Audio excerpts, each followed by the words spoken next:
Our next reader, Sandy Silverman, is a psychotherapist and a writer. She is hoping the cold and snow of this past winter is over, but it is going to take her till June to believe it. Sandy Silverman.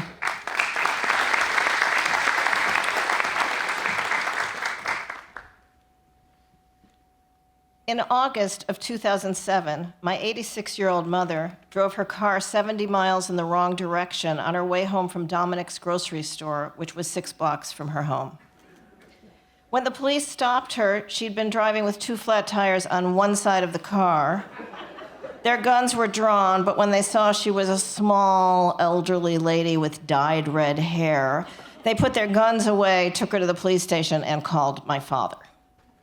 I learned about this event from my aunt.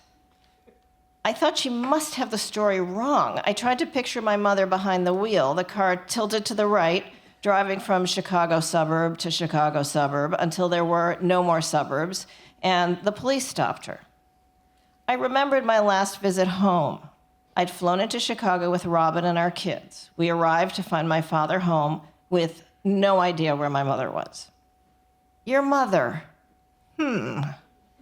She told me. I can't remember.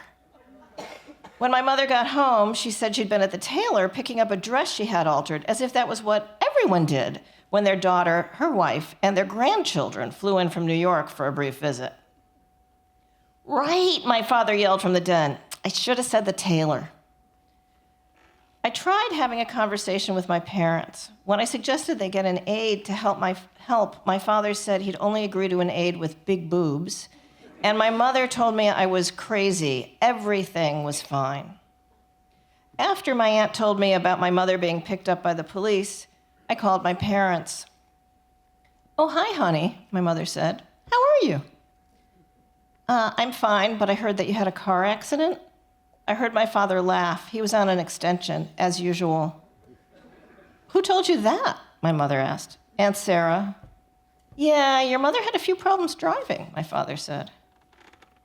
Sarah said she drove 70 miles in the wrong direction on her way home from Dominic's, I said. Was it really 70 miles, Marty? My mother asked my father. Yes, Belle. Remember how exhausted I was driving back? I am so tired, Sandy. I can't drive until we go to court, my mother said. I'm not sure you should continue driving, I said. What? You have no idea how powerful I feel when I'm behind the wheel. You are not going to take that away from me. Don't worry, Sandy, your mother's going to be fine, my father said. We hired a lawyer. At Thanksgiving, my mother called me for help making the stuffing she'd made for 60 years. My mother was always a distant woman, but cooking was something she sometimes included me in. I was horrified that I had to walk her through her own recipe. Soon after Thanksgiving, I began receiving calls from my mother's friends, alerting me that she was wearing stained clothing and seemed unsure of where she was. I have an older brother and sister, but they can barely manage their own lives, so I knew this was up to me.